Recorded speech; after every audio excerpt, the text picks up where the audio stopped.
play technician here. Yeah. Thank you very much. We're all good, actually. So It's time for the AxisOfEasy podcast.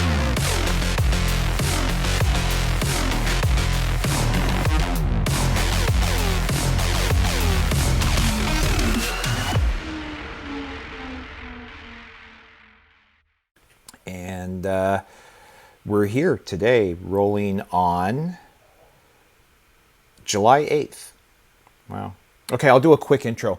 Hey everybody, it is Mark Jeftovic here on the AxisOfEasy Salon. This is number 44, and it's been a while since we've had one of these. Today we have Charles Hugh Smith joining us from Hawaii, and we have a guest today, Max Borders, who is the author of The Social Singularity. That was the book that I discovered him through. It's how decentralization will allow us to transcend politics, create global prosperity, and avoid the robot apocalypse. Right now we're working on the audio book of his follow-up book called After Collapse, The End of America and the Rebirth of Her Ideals. And I didn't realize you co-wrote a book with Jeffrey Tucker, who I always like, 99 Ways to Leave the Leviathan, and that you were like a content editor at FEE, Foundation for Economic Education. So that's all great. All outlets I go to a lot. And I'm Mark Jeftovic in the West End of Toronto, and this is the AxisOfEasy Salon number 44. So, where to start today? So, you know, I came across your work, Max, and thanks for coming on. It was, I was researching the singularity itself, like the technological singularity, and anyone who's been following our stuff here for a while knows I come at the technological singularity from a completely different angle. I'm quite skeptical about it. I don't think we will ever achieve wide AI, and I don't believe that we're going to have this technological breakthrough that is going to solve all our problems. And you actually touch on that in After Collapse, because you're talking about fully automated luxury communism, which for me is, the singularity is near for Marxists, and it's the sort of same assumption where instead of premising scarcity that Marxism does, it premises abundance and, a singularity type breakthrough. But so I found, because of the title, your book, Social Singularity, and I started reading it, and it seemed completely different than the other connotations of singularity. And you have that website, socialevolution.com. We'll put links to that in the show notes. And I recognized the name of someone on your board, Colin Pape. A shout out to Colin from presearch.io, the decentralized search engine. And so he introduced us, and we started talking, and we've been talking ever since. And I actually don't know exactly where to start, other than, why don't you talk to us a little bit about I have some notes to touch on, because there's a lot of overlap between what you've been doing, it feels like, and what we've been talking about here. I mean, here we're about decentralization. We think that the old narratives of left versus right, conservative versus liberal, that sort of thing, we think those are sort of like past their use-by date, and that the modern tensions going forward are between centralization and decentralization. One thing we talk about a lot, protocols versus platforms, so that you have like an open source protocol versus a closed algorithmic black box platform, and that's where we see the kind of dynamics and tensions these days, and so it just feels like some of the things you're talking about with DISC and the synthesis movement and all that sort of thing seems to have a lot of overlap with us. There's a lot there. I don't want to just dump it all in your lap and say go, but why don't you give us a little bit of an intro on the background for people who may not have read your stuff yet, and we can sort of take it from there. Is that okay with you, Charles? Okay. Great. And look, I mean, there's a lot of material here in two books, and the second book is twice the size of the first book. So it's I think really about finding common themes, and you put the point on that very well. One of the common things I think we can talk about is decentralization. What are the benefits and downsides of decentralization? I think there's tremendous upside. I don't want to be too sanguine about decentralization, because it does have its limits, particularly locally sometimes. But at the same time, we're nowhere near reaping the fruits of decentralization in terms of mass scale society. So that's one thing. Another thing is if most of the world tribalizes along this two-dimensional axis of left versus right, which is so crude and inapt for what we really need to be talking about. And it can go this way, which is, you might think of it as liberal versus illiberal. And when I say liberal, I'm not talking about something that a conservative talk radio person would deride or sneer at. I'm talking about the idea that freedom in some sense lights our world, okay? That it leads the way to all kinds of experimentation and good things, and people being productive and entrepreneurial and this and that. So generally speaking, I'm a liberal. I mean, I'm a liberal in the Millian sense, a John Stuart Mill, about free speech and expression, and in the spirit of that, as well as the letter, at least in the U.S., that tenuously clings to a First Amendment. I am also a liberal with respect to the idea that how far can we push the idea of consent-based societies rather than compulsory societies. Acknowledging and understanding all the problems of collective action and all of the problems where we need near unanimity in order to make some sort of single decision about something en masse. I tend to think that we should pull back from this unitary decision-making model where bureaucracies decide some sort of policy monolith that gets stuck in amber through time. And instead, we have modes of experimentation with our governance. And this is a repeating motif in my work, whether it's in the social singularity, where I talk more about systems that allow for reducing the costs of exit in any given system. So, it might be more beneficial to, if you live in Honduras, to step over the border and go onto the island of Roatan now. It has different institutional matrix because of the special economic zone that's just been established there. It might be better for the mainland Chinese to find their way to Hong Kong. And of course, the mainland Chinese are now, Beijing is trying to suppress the beautiful, organic, bottom-up nature of Hong Kong. So I am a liberal, an unabashed liberal, and I will stand behind that. And what I try to do is not sound so doctrinaire about why I'm a liberal, but give good reasons why liberal systems work better, but also how we can incorporate this idea. In the second book, you'll see one of the through lines is more to do with moral practice, where you have a conscious, continuous practice of different liberal ideas rather than just these bare abstract rules we got in the Enlightenment. So there's a lot of fodder here, a lot of things to talk about, and I think those are general through lines you'll find throughout my work. Taking it to that level of abstraction can be boring to some people, but getting into some of the details and anecdotes and examples can make it more interesting. So I'm happy to do that. Yeah, Mark, can I bust in here? Be my guest, yeah. I'm fascinated, Max, by your evocation of a moral foundation. And of course, those of us who are junkies for, politics, geopolitics, history. So I'm going to kind of use Peter Turchin, right? The historian.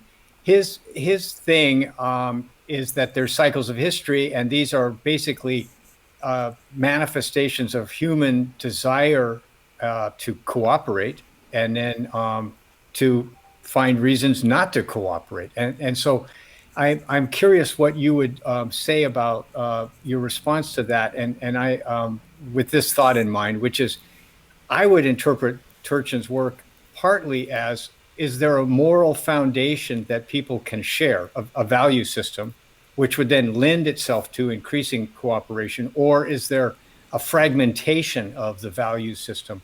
And of course, in the history circles, there's a lot of debate about the fact that that Americans, the founding of America was based on, Christian ideals, even if the founding fathers like Jefferson and Adams were not doctrinaire Christians.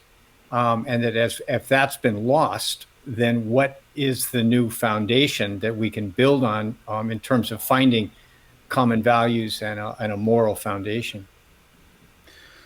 I want to say with humility, I'm familiar with Peter Turchin's work, but only in a cursory way. And so I may not have done the kind of deep dive that you have. However, I will say that I'm impressed by understanding history through the lens of patterns of cooperation and lack of cooperation. We have this sort of state of affairs, so we can talk about that in parallel, but we definitely have a state of affairs where you have these sort of macro periods of history that evolved, and they are evolutionary phenomena. Even though we might plan a society from the top down by virtue of, largesse or dirigisme, as the French call it, where you're really trying to make these sort of this Byzantine regulatory framework, and you're issuing edicts and doing very much what the Roman Empire did, or any other subsequent mode of rule that was highly hierarchical in nature. So there was more top down than bottom up. Okay, but we can go back to and I'm curious to see if there are parallels between Turchin and James C. Scott in this regard. James C. Scott talked about this idea of that the proto-states were an artifact of what is called a protection racket these days. In other words, the mafia comes by and says, we're going to give you an offer you can't refuse. There's going to be other big, strong MFs like me who come along, right? And I'm going to protect you from them. But in exchange, you're going to have to give me a little bit of your grain. So keep in mind, this is all, the Age of Empires is a lagging indicator of the age of agriculture, settled agriculture. So all of a sudden we have these proto-states that are basically these big, smart, big brigands that come along and eventually become clan kings. So the protection racket gets formalized and grow into empires. This is an evolutionary phenomenon.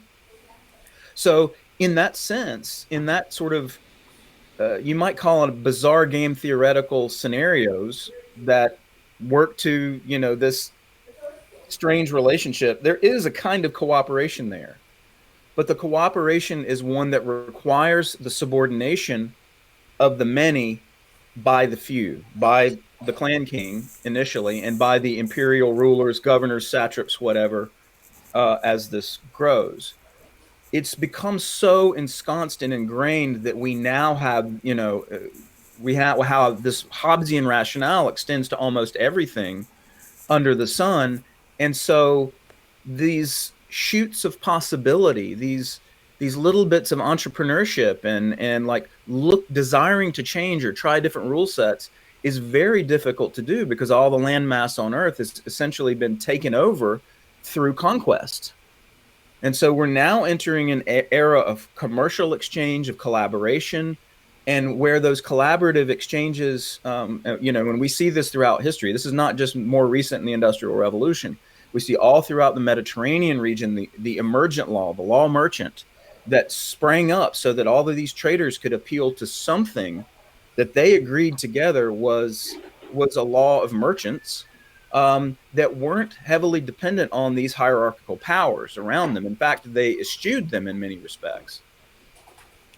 All of this is to say, we can get totally in the weeds on this, but all of this is to say that these evolved structures were operating in parallel, but the hierarchical powers, the ones that use sticks instead of carrots, have prevailed for a very, very long time. And we're only now seeing glimpses of possibility where a different kind of order can emerge. That's been this sort of the shoots of possibility that have come up through emergence are only now able to happen despite the existence of comprehensive Leviathan powers around the Earth. And I can explain why I think that's the case in a moment, but that is a very hopeful suggestion, and we may see the world get much more totalitarian before it gets better. That's interesting. There's a couple of things I wanted to hit on there, but the one of the last things you talked about is that how this is essentially throughout history a power structure, like raw power. And one of the big books for me, which I talk about in this show incessantly, is The Sovereign Individual by James Dale Davidson and Lord Rees-Mogg. And there's been sort of a reboot to that book by James Breedlove. Actually, the name escapes me, but he was the one for me who really illuminated the difference that cryptography, public key cryptography, made to the decentralization movement, and to the fact that it takes more energy to break encryption than it does to encrypt something, and that by itself completely changes the nature of power going forward in history. By the way, not to interrupt you. No, go ahead. I would love to drop in your show notes, or to give your listeners an article I just wrote for the Cato Institute called it's just called Crypto Anarchism. Okay. Don't be frightened away by the word anarchism. It's very much a nod to the public key cryptography movement in the 80s and 90s. The cypherpunk movement, and what is that is enabled up to this point. So sorry, go ahead. No, not at all. That's fine. I mean, my joke about anarchy, I wanted to name, before this was called AxisOfEasy, and I had the idea for sort of a media outlet, I was going to call it anarchy.tv. And because I have that domain name, and the slogan was always going to be anarchy. People say it like it's a bad thing. Now, of course, I mean anarchy in the crypto anarchy, or the anarcho-capitalist sense of the word, not in the burn it all down sense of the word. Right. But you're talking about. You had me wondering when you were thinking about order imposed from the top down, that how often does that really successfully happen throughout history? And if you look at the tides, it almost feels to me like you get this bottom up sort of, you get this ad hocness that gets formalized into networks. I mean, what you were talking about was the protection racket that comes out of the proto-states. I mean, that's Murray Rothbard, Anatomy of the State, right there. In a sentence. And this happens kind of, do I want to use the word organically, naturally? Okay, whatever. You get up there, and then finally you have this ensconced, established orthodoxy in state that then wants to take the future, like from now on, we are planning everything from here down, okay? We spent the last several millennia or generations or centuries rising from the bottom up. We've come up through these steps of formalism and emergence.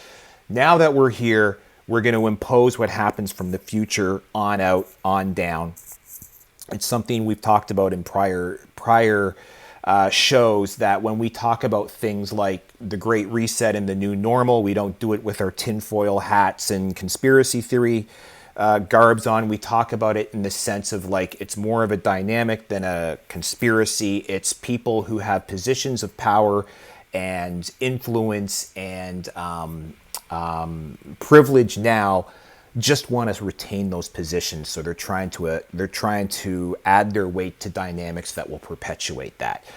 And a long-winded way of saying, once you get to that stage, is that sort of the almost the overshoot? Is that like the ringing the bell at the top? That now you have this seemingly unassailable, all-pervasive power structure state. 500 years ago, it was the church. Now it's like these national governments and post-national apparatuses that are saying, okay, we've got everything under control. This is how it's going to go. And that is basically the one way that things are not going to go, because, the world is truly rudderless at the end of the day. And it reminds me of, we talked about this, I think, in the last episode, Charles, Pareto. Like, everyone thinks of Pareto and the 80-20 principle, and I didn't realize how much work he did on rotations of elites, right? So when elites and non-elite wealthy start to come into conflict with each other, it starts to create that rotation out and that sort of disenfranchisement with the establishment and the elite system. And that's when things start to give way to the next, whatever the next system's going to be. And I think, I don't know if I talked about it in the preamble today, but we talk about nation states versus network states. We don't know what network states are going to look like, but that's just kind of a label we put on it. I think we started to differentiate between network states and crypto states. Like, we think about a network state more like a Facebook or a Google, because they're becoming as powerful and formalized as nation states. Whereas crypto states are kind of more, I think the phrase Charles came up with, Hanseatic League, almost like a new Hanseatic League. They're sort of like DAOs and decentralized sort of organizations.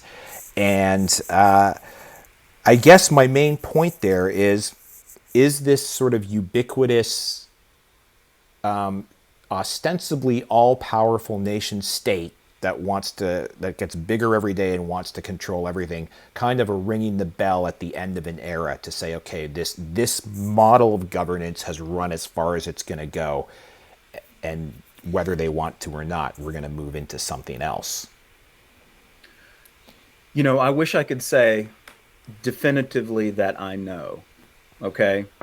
And I'll tell you some of the hubris that was involved in both books, and I readily admit it, because I want it to be a foregone conclusion. I want it to be I want my optimism to create a state of affairs that inspires others in some way to make it so. But I can't say whether or not it's going to be. And let me tell you why. The trope behind the social singularity, the idea behind the technological singularities, of course, you can extrapolate into the future with processing power, and at some point, depending on how you define intelligence and sentience, the robots are going to wake up, or they're going to become smarter than we are, and they're going to have their own agency, and it's going to be difficult to put the genie back in the bottle. Okay, so I use that to say that there's this parallel process of human lateralization.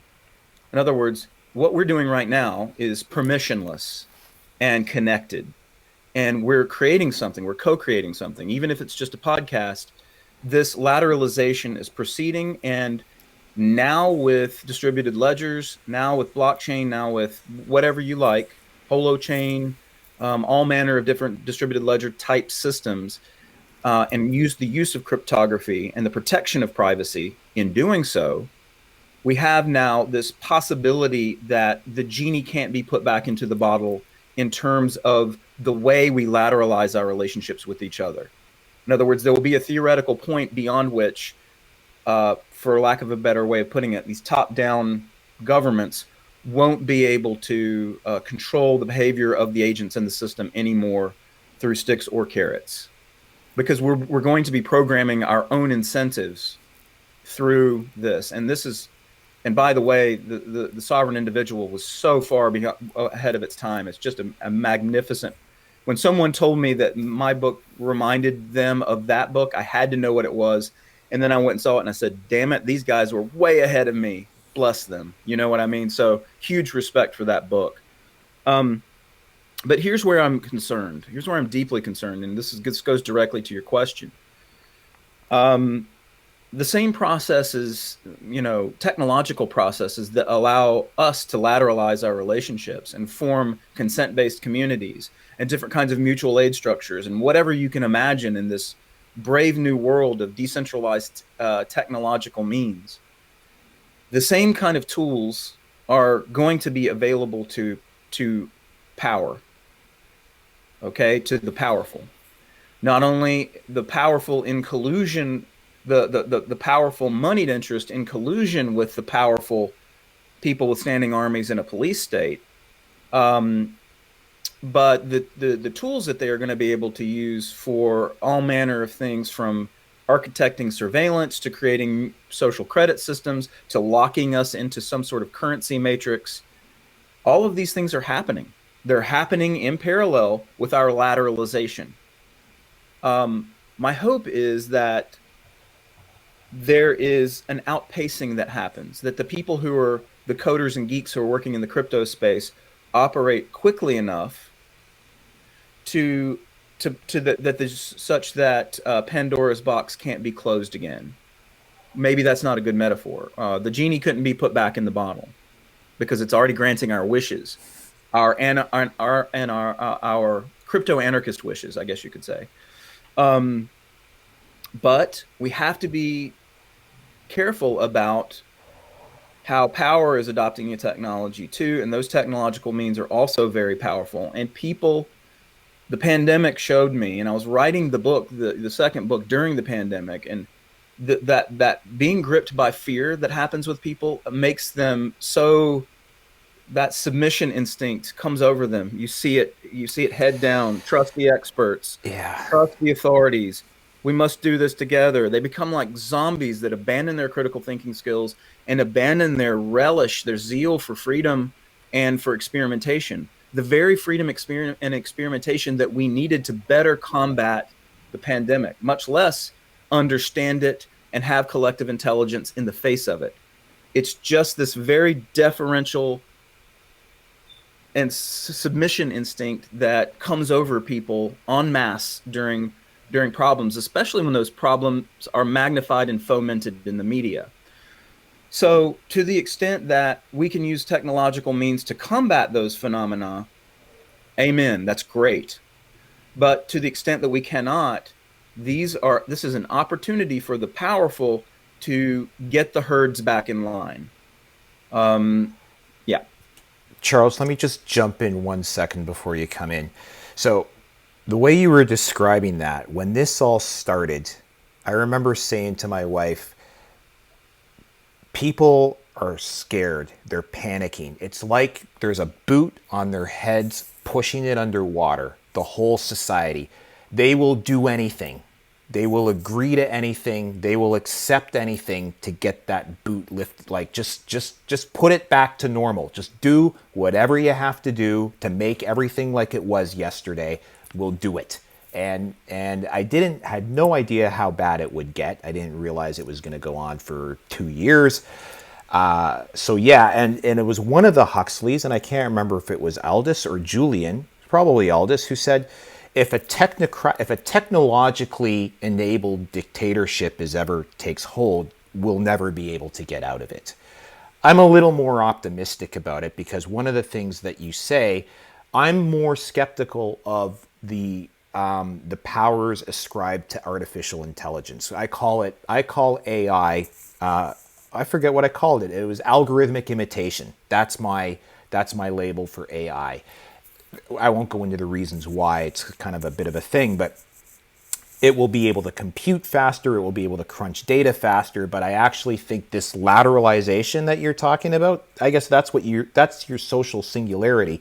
I think that will outpace anything algorithmic and anything bureaucratic and anything technocratic. But something you did say earlier on, this gets worse before it gets better. I completely believe that because I think more individual nodes have to be so disenfranchised that they want to go to the opt-out mode to say, okay, this is no longer really serving my interests, or I can't be morally on side with this, so I've got to quit this program somehow. But Charles.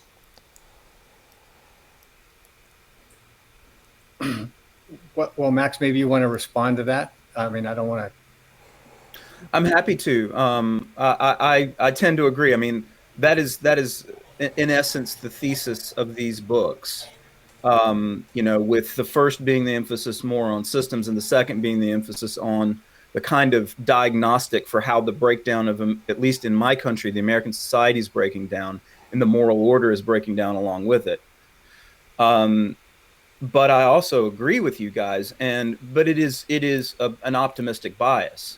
I mean, there's no guarantees in this world.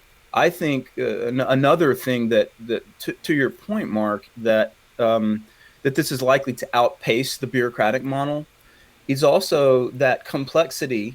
You know, the nature of complex systems is such that hierarchies break down. They suffer from information problems and scaling problems that these new systems may not suffer from.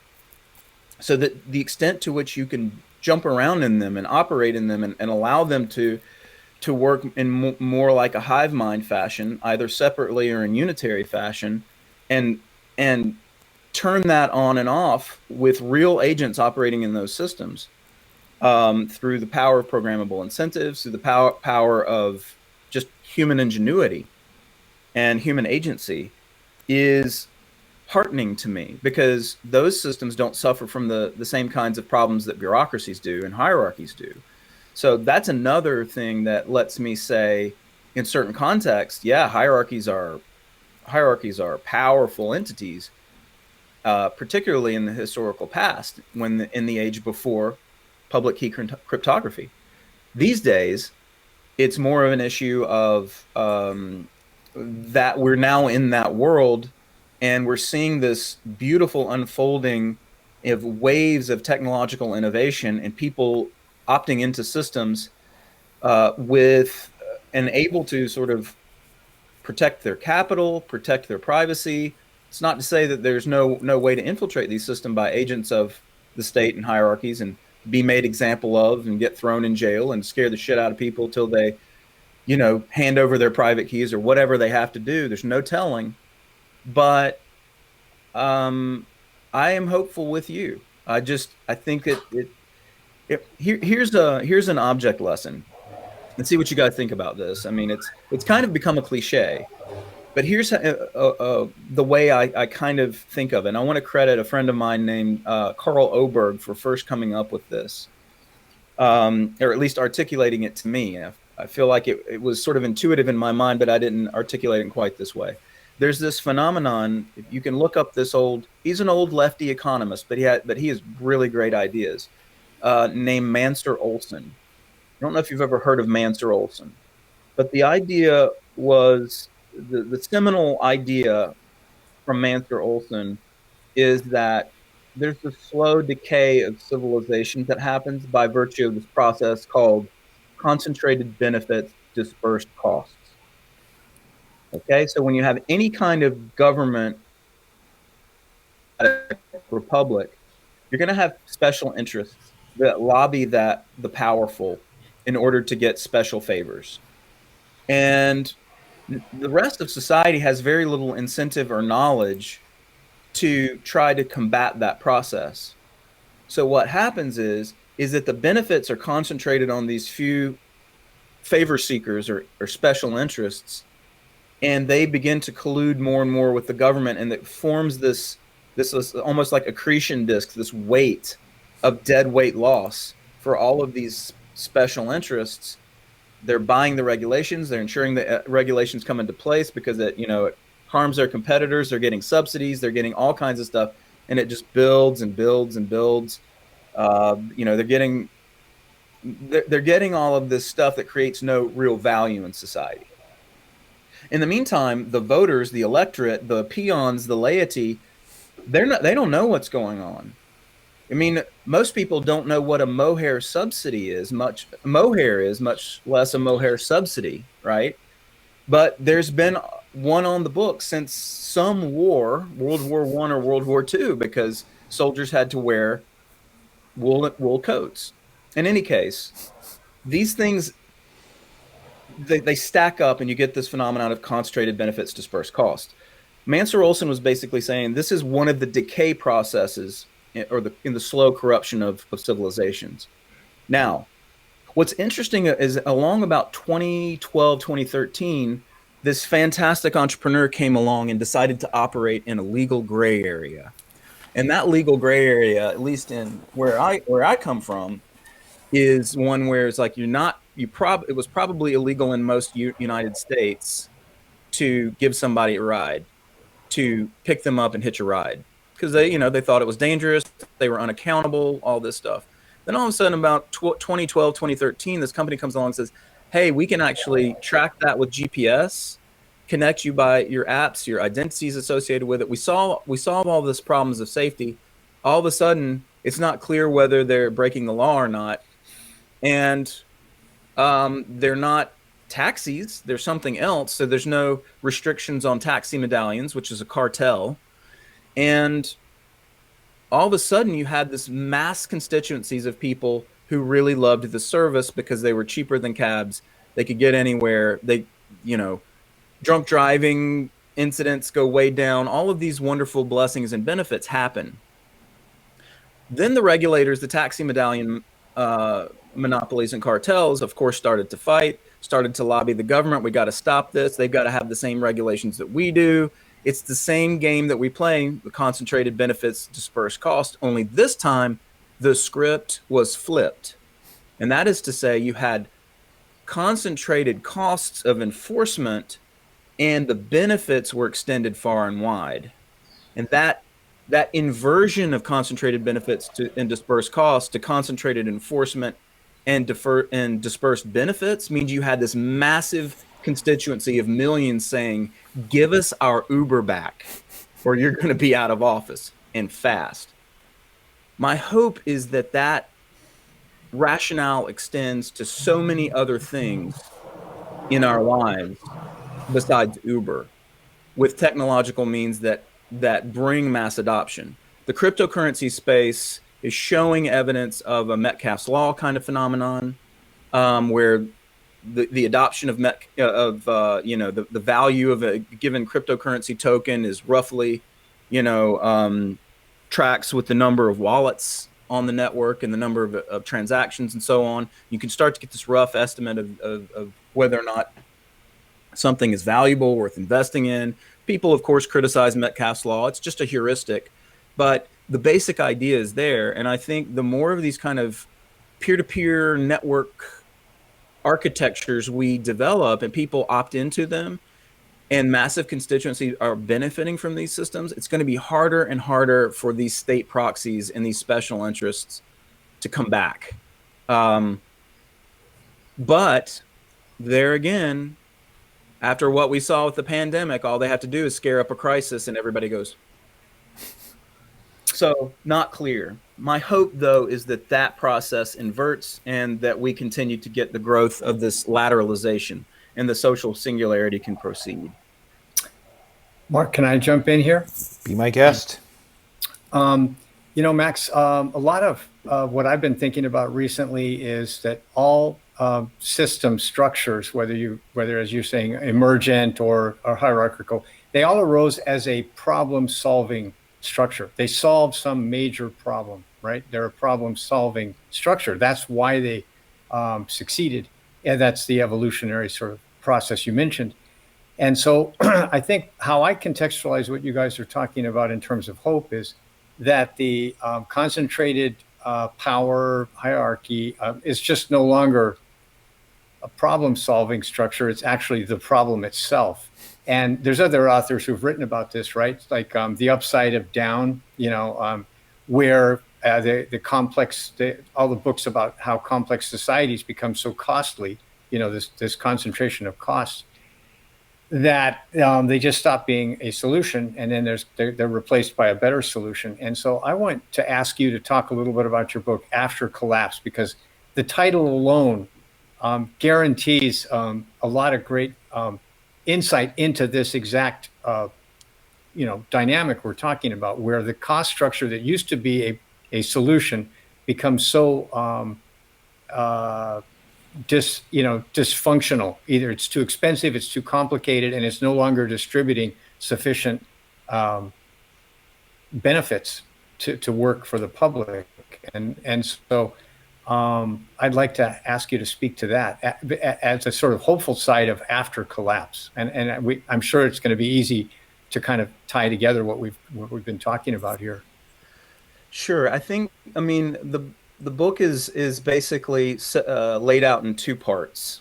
So I'll start there. The first part being a 7-chapter diagnostic, with each chapter representing some vector of breakdown. Okay. So whether it is the breakdown of our mutual aid the breakdown of our collective intelligence, that is the way we know things together, the breakdown of our belief in the liberal order, which, makes me sound like a good old Jeffersonian, and I kind of am. I think Jeffersonian had his anarchist instincts too. He believed in the consent of the governed, and he was very, very clear about that, particularly later in life after his presidency, when he had seen the temptation of power.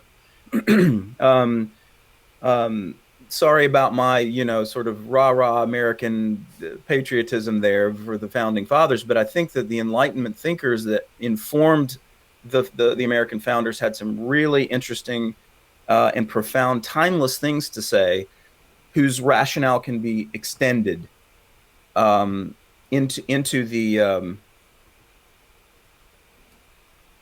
Sorry, are you guys still there? Yeah, we're here.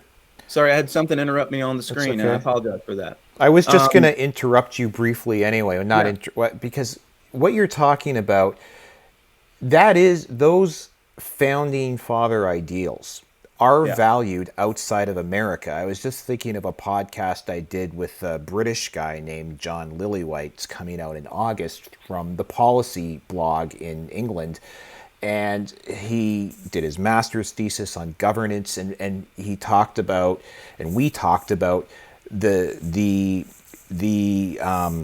forward thinking and the acumen of the founding fathers as contrast to like the French Revolution, which happened at around the same time, and that was kind of almost more of a shit show by maybe implementation. But so you're not being, I don't think you're being ethnocentric or patriotic to say, these ideals were great ideals, and even the whole federalist, anti-federalist dynamic between it, like of what came out of that, those are all valuable, timeless kind of conversations and themes of history and governance. So.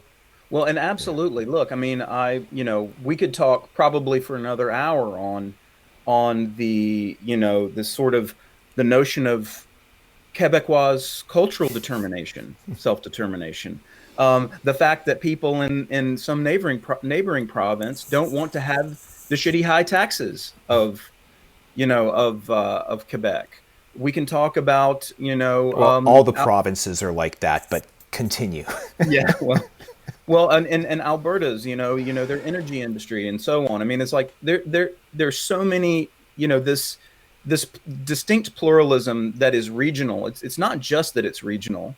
There are cultural enclaves within regions, and proximity to people creates emergent cultural properties for a reason. It's why I sound funny, because I'm from the South. I can't shake it. But it's not just that, because right now with this mass digitization that's gone on since the early 1990s, and indeed with cryptography, we are now in the cloud.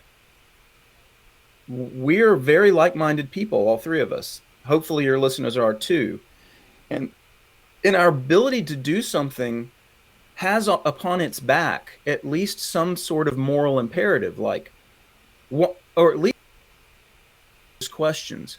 Why must I be subject to the rules that were set down by people on a patch of soil that I happen to be born on in conquest?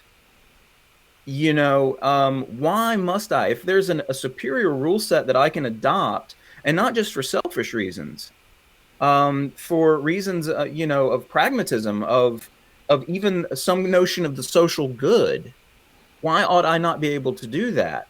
It's to me, it recommends a series of very powerful questions against this sort of deference to authority and traditions of the past, even those that we might call progressive instead of conservative.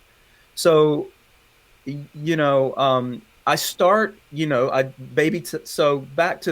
do the diagnostics in the first part of the book.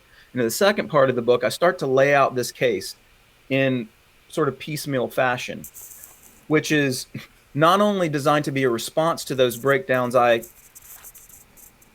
talk about in part one, but are also designed to really explain to the reader why it's important to have decentralized systems. I start with the presumption that, hey, look, if we just respected the Constitution as it's written, 90% of the things that the federal government is doing today that is pushing us towards collapse and insolvency just on the financial dimension would not be happening. Those would be happening at the state level. Some of those states would be having fiscal problems, and some of those states might have their own issues. Wouldn't be catastrophic because the system wouldn't be centralized. This sort of goes to the notion of anti-fragility or anti-fragile that is set out in Taleb's books. And, you know, while Taleb can be an online asshole, he's a brilliant guy. And, you know, this idea of creating anti-fragile systems is very much informs the book. So what I am essentially trying to do is demonstrate that these smaller enclaves of governance, this experimentation in governance systems, creates an overall order of anti-fragility, right? Because if you try something that's crappy because of your ideals or because of your whatever, if you're some sort of ideologue that just doesn't get incentives or doesn't get why something might break down, then your little system will collapse locally, and people can jump to another system at lower cost. This creates an evolutionary fitness landscape of competition among systems. I live in the state of Texas, which has this massive influx of people from California right now. It's no contest. By the hundreds of thousands they're coming here over the last decade. And, you know, I wouldn't be surprised if 100 Californians a day are not showing up in Texas. I don't know what the numbers are, but you know, it's easy to find. And that is because whether people people realize it, because California is such a beautiful state, is due to the forces of institutional breakdown, whether locally in San Francisco, where they've just basically turned it to a city of expensive shit, or because of the state's high taxes and sort of regulatory zeal. People are coming here, setting up their business. It's gutted their middle class. So rich Californians can support it. Poor Californians don't leave. They have this massive inequality, and all their middle class is coming here and buying up homes left and right, which drives up the property values. But that's jurisdictional arbitrage, baby. They're living the life. They're living the Texas dream, not the American dream, the Texas dream. And so, you know, likewise this is happening all over Canada. I'm quite sure. So this process is something that I think is a good process. And if we collectively can have some sort of meta understanding of that, you could actually let that process unfold in a much more deliberate way from the top down, but that's never going to happen because the incentives aren't there for the authorities. So is going to have to happen, I believe, is that the process of breakdown needs to happen so that and these release valves and this nichification that's happening naturally runs its course. And that really is how we're going to build this sort of post-collapse era. And you know, and it takes a lot of courage. It took a lot of courage for me to write a book about collapse, because I usually don't go in for that sort of thing. I'm very optimistic. But the more I started looking at the complexity science behind a lot of this stuff, the fiscal reality and debt spending, that and the inflation that's already happening and that was predicted in the book that's now happening, you know, it's scary stuff. And so what I wanted to do with the book, with the title, is to say there is a world after this. Let's just start looking at that. And it is kind of world that the three of us and your viewers probably already are starting to imagine. I mean, there's a big difference between, and I think it took me a long time to realize this, and it was probably until I read Dmitry Orlov's books, who I think you know, Charles, Reinventing Collapse, and the other one, which escapes me right now. But it was this realization that a system can collapse and civilization will carry on apace. Like, monetary systems collapse every century, every 80 years. Countries collapse. The Soviet Union was an entire empire that collapsed. And it happened in blinding speed, and no one saw it coming. And, it just, these things, they can turn into Mad Max scenarios, but it doesn't mean they will have to. And so that when a system becomes unsustainable, it's not going to keep going just because there's no other option. If it's unsustainable, it's just going to stop. You used the word, seditious. We're having a seditious conversation or something like that. And it's funny you mentioned that, because Charles and I had a conversation, a private one. It wasn't a podcast, with someone. I'll keep their name out of it because they're extremely private, and they don't even want to be publicly acknowledged to be having these kinds of conversations. But he used the same word. He said, this is almost like founding fathers kind of conversations. It's seditious.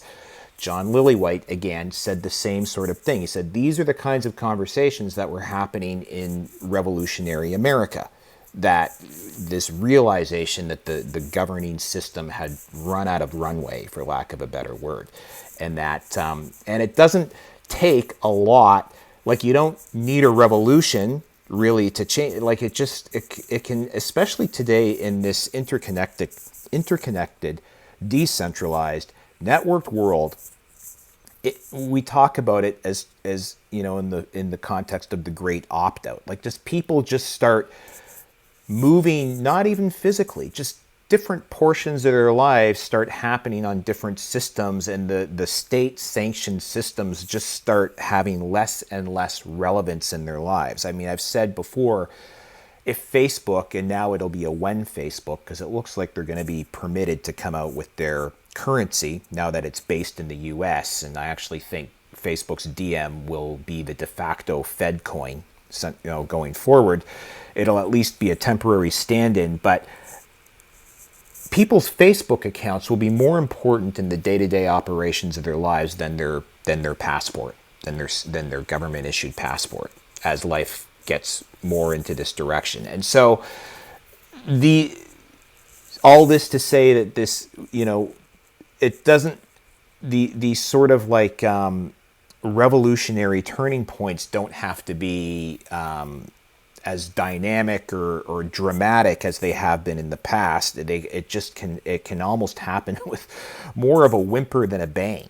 It's just suddenly you look, a generation has passed, and the old regime has this much relevance instead of this much relevance in your day-to-day lives, and just people are using different systems and different modalities of interactions, and even different monetary and financial systems. Yeah, and that's really interesting too. So there's two threads there I would hope to pick up on. The first is sort of this idea of sedition, and indeed, the American founders were willing to use violence. They were responding to violence, and they were probably hoping to avoid it, but they were also sort of saying, Thomas Jefferson is known for saying in a letter, the tree of liberty must be refreshed from time to time with the blood of patriots and tyrants. And that's, we're going to get canceled off of YouTube now. But yeah. Somebody always says something. We quoted Jefferson. Yeah. But look, the thing about the thing about my book that I want to mention, and this is honestly, I think, been off-putting to some people, is this idea of Satyagraha, okay, which I'm pretty sure is Sanskrit for Truthforce, okay? It's the term that Gandhi used. I begin with this Vedic tradition in contrast. So we talk about the animating ideas of the founders as being some form of liberalism, right? But, I wanted to appeal to the Vedic traditions to say that, nonviolence and the practice of nonviolence is a universal form, and you can have a form of active nonviolence that is not violent. Well, that's obvious. That's the definition. But I'm saying, of sedition that is nonviolent. right? That this continuous acts of voluntary cooperation, and indeed of shaming power, which is what Martin Luther King did and what Gandhi did. This is a powerful way for social forces to act. So I'm one of the through lines of the book is this complete commitment to nonviolence in all of this. And I believe that we have to be peaceful warriors in setting this out so that we can be above reproach. Now, that's not to say that I will not pick up whatever weapons my dad left me last year when he died, if the day comes, to defend my home and to defend my property. And the proxies of the state start to come after me or my family. Of course, I'm going to defend myself, and that's I think anybody would. But I definitely want to emphasize in this book not some sort of bloodthirsty, continuous rebellion idea that smacks of that Jefferson quote, but rather this commitment to, and this Gandhi style through line throughout the book is this commitment to peaceful transformation as a steady drumbeat is something that I really want to bring across. And that is not something that people, necessarily get. They think about fighting for their freedom, and fighting can sometimes be violent. But I am heartened and impressed by the Gandhis of the world who threw off the fetters of the British Raj, in 1940s, to have now they turned out to be this socialist autarkic state that was really probably 40 years of terrible governance in India. But at the very least, we know that British rule was not justifiable over those people, and they were not wanted.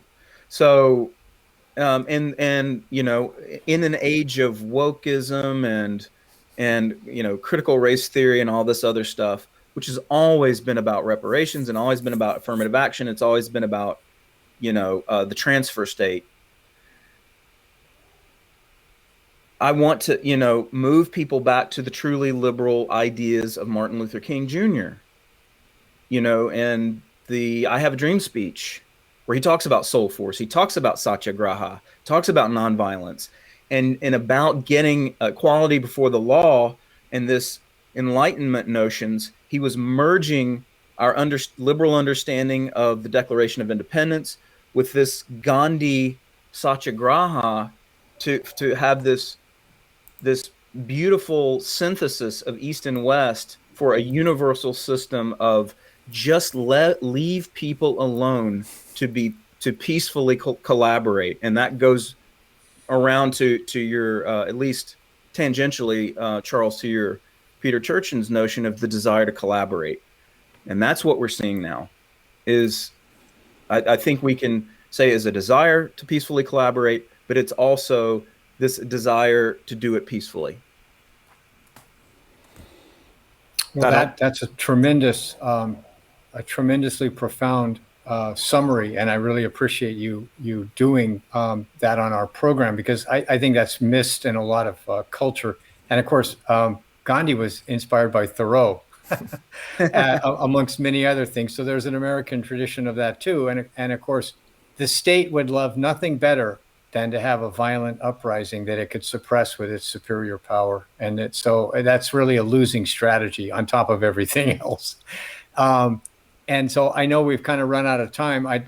We may have to do a second show at some point so I can get your thoughts on degrowth. That the transition I'm looking at is from the waste is growth model of the more we squander, the better that is, to, some system that incentivizes efficiency. And I think I see that in all of your writing, and that's something that's worthy of a discussion too, because we've got to transfer from waste is growth to let's use our resources wisely. Well, exactly, and I think this Keynesian model of let's prime the pump with consumerism. Basically, let's use government largesse to stimulate the economy through consumerism, through fiscal policy or monetary policy, whatever, is a dead letter. But also at the I was really impressed. Maybe you guys collaborated on this or have talked about this a lot. I'm sure with doing this you get some mind meld. But Mark, you had a really interesting piece that you allowed me to read before publication, and part of it was about the application, changing the institutions, the rules, and our cultural mindset around long-term thinking with respect to corporate governance rather than short-term thinking. So there's this definitely ephemeralization process that happens because greedy capitalists do not want to waste. They want to, have the bottom line. So there's ephemeralization, substitution, and they want to get leaner and meaner to pad their bottom line. But there's also got to be this long-term value creation mindset. And I was really impressed, Mark, by your articulation of that. But I'm happy to come back another time and talk about those subjects because they corporate governance is another interesting aspect of this. And I actually believe that one of the catalysts for these kinds of revolutions is to demonstrate that they can occur first within our organizations. So I'm excited by that idea. Thanks, Max. The piece Max is referring to is the Transition Manifesto, which was like the inaugural essay in my Guerrilla Capitalism blog, which is now Bomb Thrower, and I'll link to that in the show notes. This has been great, Max and Charles. It's great to see you again. And Jesse couldn't be here this week. Why don't we'll book another show? And Max, why don't you fill the viewers in on how to follow your work and where to find you online and that sort of thing? Yeah, well, first, I don't want you to Google me. I want you to pre-search me. Yes, definitely. Okay. So, make sure that you set your browser to pre-search. Let's see, is it .io? .io. And Yeah. then you can find me through a whole bunch of different means. But I'm happy to give you my email. That's maxborders@gmail.com. That's my personal email. You need a domain name. I do. Well, I have maxborders.com, and I don't even remember what I'm doing with it. But you can contact me directly if you have any desire to. I'd be happy to try to get back to you in good time. I do have a bunch of kids. I have 3 kids now. One's a little baby, so sometimes between work and family, it can take me a while to get back, but I'm happy to. I would love for you to follow my author page on Facebook, which is Max Borders. You can just search that. And on Twitter, I'm at SocialEvol, which is short for Social Evolution, which somebody else owned. But SocialEvol, Social EVOL. We're going to link to all of those in the show notes, or as many of them as I can find anyway. And that was AxisOfEasy Salon number 44. Thanks to everyone for tuning in, and we will see you again soon, I hope.